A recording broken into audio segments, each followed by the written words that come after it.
Ma van 2 hete, hogy megkezdte a fővárosi önkormányzat idéglenes kerékpársávoknak a kialakítását a Nagykörúton.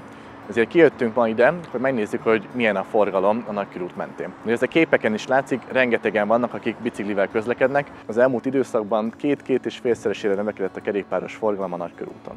Sokan kérdezik, hogy miért voltak fontosak az idéglenes kerékpársávok a járvány alatt. Budapest közlekedése a járvány miatt teljesen átalakult. A közúti forgalom 40-50%-kal csökkent, a közösségi közlekedés pedig egyenesen 10%-ra esett. Mindezek mellett a kerékpáros forgalom nemhogy csökkent, hanem enyhén növekedett is. Éppen ezért a hirtelen megjelent kerékpáros igénynek megfelelő biciklis körülményeket kellett biztosítani, hogy ők biztonságosan tudjanak közlekedni a városban. Európa egyre több nagyvárosában látjuk, hogy mindenhol a gyalogos és a kerékpáros közlekedés feltételein javítanak.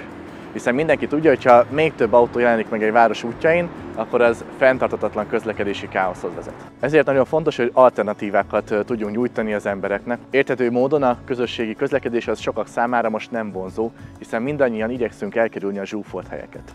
A gyaloglás és a kerékpározás azonban vonzó alternatíva lehet sok budapesti számára. Ezért kezdtük el a kerékpársávoknak a kialakítását a járvány idején. Nyár végig vannak tervezve biztosan ezek a sávok, a fővárosi önkormányzat folyamatosan figyeli ezeknek a működését, és a nyár végén pedig el fogjuk dönteni, hogy melyek azok a szakaszok, amik meg tudnak maradni, és melyek azok, amik nem.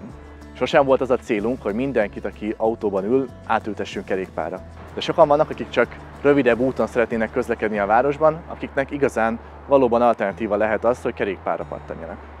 A célunk az, hogy megteremtsük azokat a feltételeket, hogy mindenki belátása szerint dönthessen. Autóval, közösségi közlekedéssel, gyalogosan vagy éppen biciklivel indul útjára Budapesten.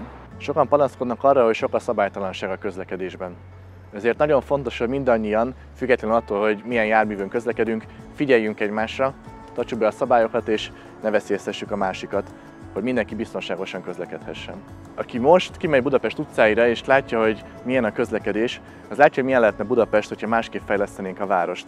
Nem csak azokat látjuk kint az utakon, akik gyakorlott kerékpárosok és nem félnek az autók között manőverezni, de rengetegen vannak olyanok, akik most próbálják ki a kerékpározást városi körülmények között, és nem csak fiatalok, hanem idősek és a legfiatalabbak kisgyerekek is.